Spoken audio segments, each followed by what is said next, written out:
Good morning, good people. Mark Holmes here, and as always, I want to say thank you all for watching, commenting, subscribing, and being part of the Jobu Sports Report. Without you guys, as well as you ladies, you know that this literally does not work. Hope everybody's having a great day.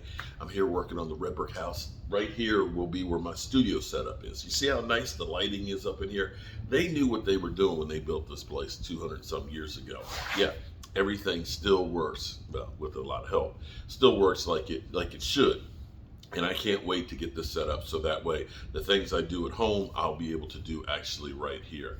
And it's getting closer and closer, but it's a big push between now and before training camp opens up. I got to be done in here, but we're working hard to get there. I hope you guys tune in tonight for our live stream. I should be here doing it because I'm trying to get this work done at this place.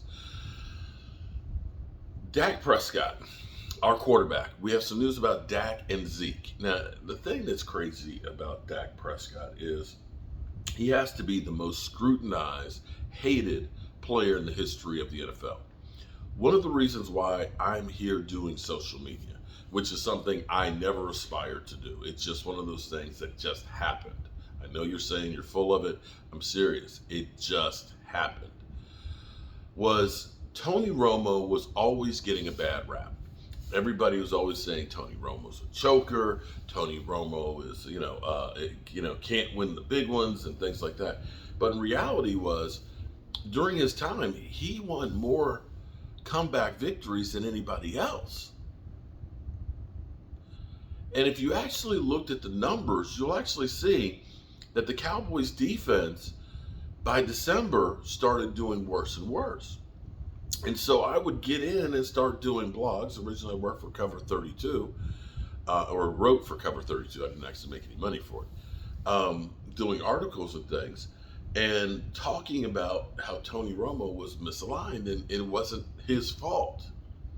And I never thought that anybody would get as much flack. I just figured, okay, people just don't like Tony Romo.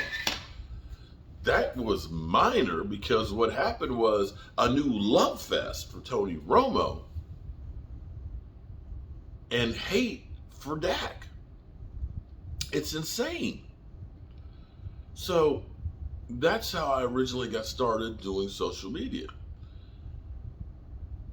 Anyway, Dak Prescott, the most maligned, most scrutinized, talked about, hated, vilified guy out there, is still working out with Zeke Elliott. Zeke Elliott is working out with Dak Prescott, staying in shape. As Dak Prescott put it, he looks good. He looks in great shape. And you have to feel at the moment like there will be a reunited with Zeke Elliott. You just have to see that coming. I don't know that it would be the worst thing in the world as long as they define the roles. I don't want this to be the Jason Witten return. You remember when Jason Witten came back?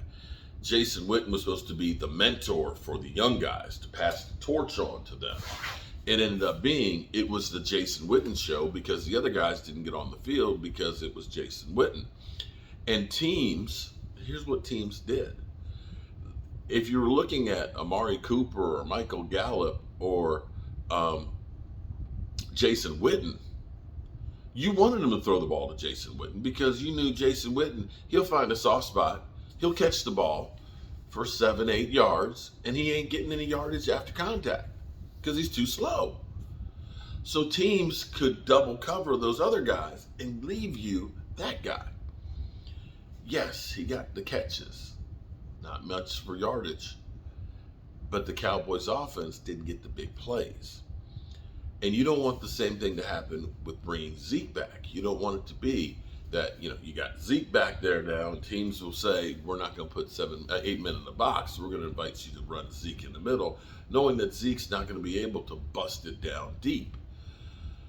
If you're bringing back Zeke because he's family and he's your short yardage back, and he understands that, and you stick to that you don't have Jerry Jones saying, I just love that Zeke. I want to see Zeke eat. We want the crowd to be, eating and eating. And you end up running him more than you run Tony Pollard or Deuce Vaughn, then it's a mistake. But you can almost for sure see that I don't know that the Cowboys ever wanted to let Zeke go. I don't honestly believe that they did. But I think the way they did it was, we don't want Zeke to go, but we don't want that contract. And how can we, instead of going to him and saying, hey, Zeke, we want you to take a big pay cut, and it getting ugly between the two of them, you had to let him go out there and find out his worth isn't what he thought it was. And so that's where things ended up being. Now that he's been out there, he's been humbled, that nobody's beating down his door like people thought it would. That now you can look and say, okay, I want to come home. And he'll take a lesser role, take lesser money to be back with the people that he likes or loves. And so maybe the Cowboys played that one right, in the same way they played Brandon Cooks situation. Instead of rushing to sign him last year and giving up a #1 draft pick and taking on a contract, you got him this year in the fold, in training camp, ready to go, and boom, there you go. The shows, ESPN, I've talked about this before many, many times, about how ESPN was a godsend growing up. If you're young, if you're a 20-something, you don't understand the struggle that we used to have. You don't know how good it is these days. Being a Cowboy fan living in the Washington, D.C. area, you didn't get a lot of news. You had the Dallas Cowboys Connection paper that my dad had, came once a week. You had Sports Illustrated that came once a week. You had the NFL Today 30 minutes before kickoff at 12:30, and that was it. Until George Michael's Sports Machine came on Sunday nights at 11:30, where he showed highlights of all the sports for 30 minutes. When ESPN came out with Sports Center and 24-hour sports, it was like, oh my God. It was literally, like I said, a godsend. Somehow, it devolved from being the sports to being the Jerry Springer show, where who could yell louder than who. PTI was the show. PTI was the show that literally launched all of them. But it wasn't the way it is now. It has just devolved even further. As you go down the line, they don't get the message of what made it great. They just we got to be a louder voice. We've got to be the shock show. Maybe that's what we need to call them. They're not really sports show. They're sports shock show. Because that's all it is. It's all now just a straight opinion piece. It's not about what actually happens or the truth or the highlights. It's all conjecture.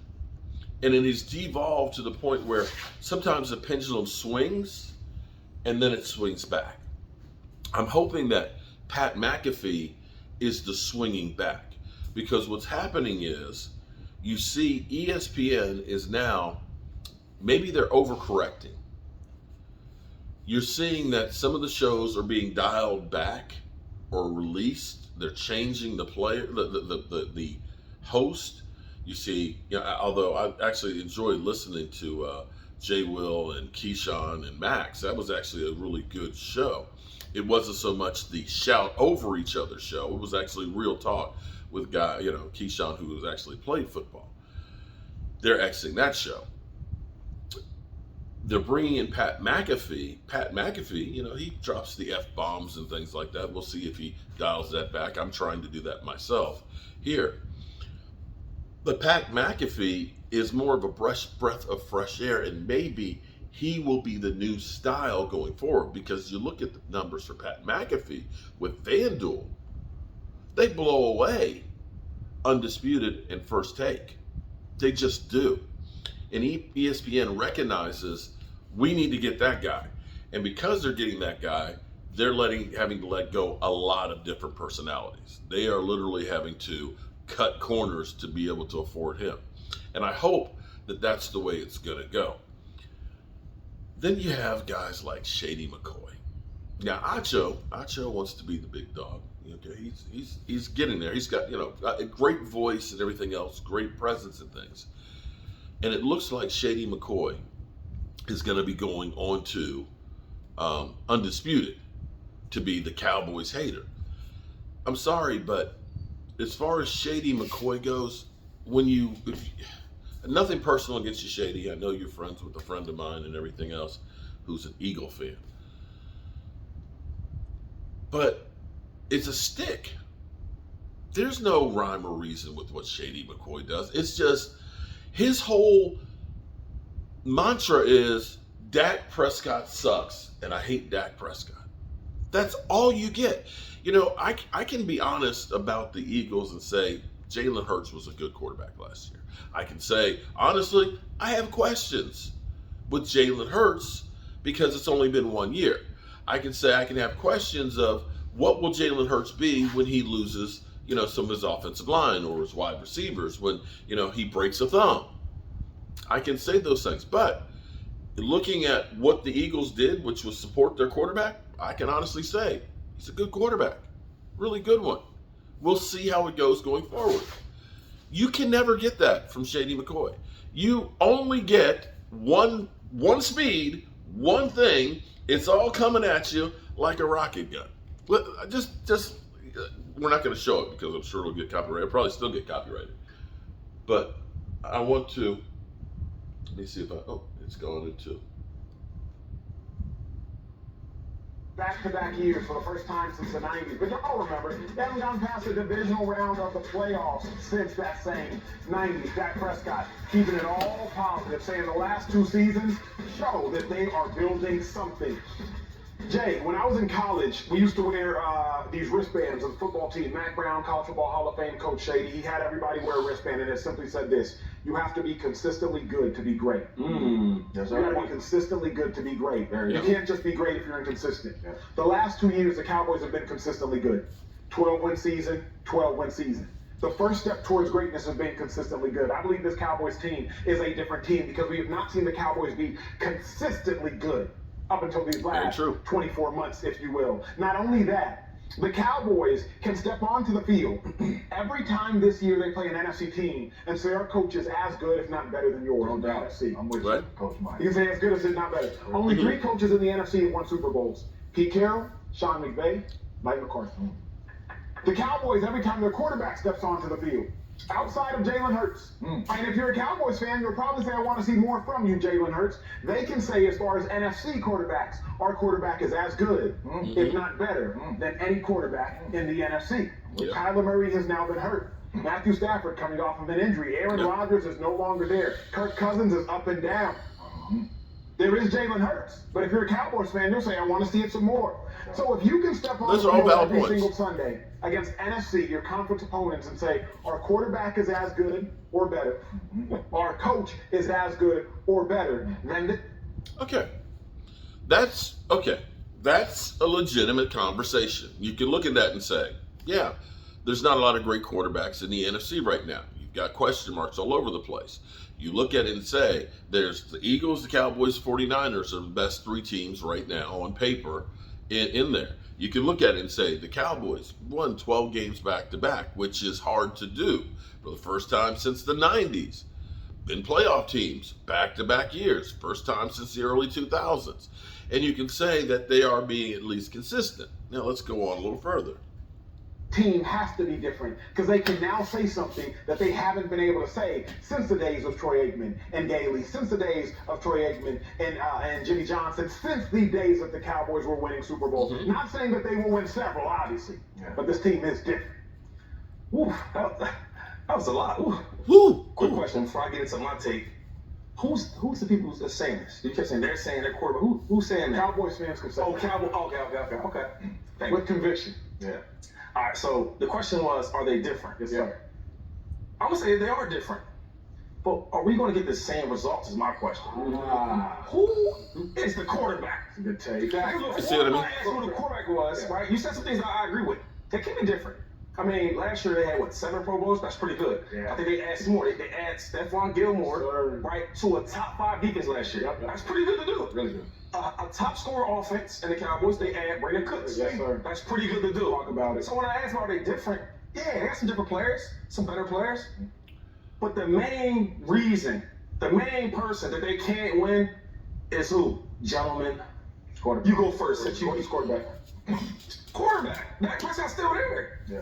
Right? Look at the last game they played in San Francisco, 49ers. They should have won that game. The Niners were averaging about 30-something points a game. The defense for the Cowboys shut them down. They had them with 19. And the only reason I got 19 points is because of the turnovers that Dak caused. Yeah. They should have won that game. Every time I had a tight game with the Cowboys, it's the quarterback, Dak Prescott. Now, I will say, he's right that the Cowboys' offense did not score any points. But once we lost Tony Pollard, let's be clear here.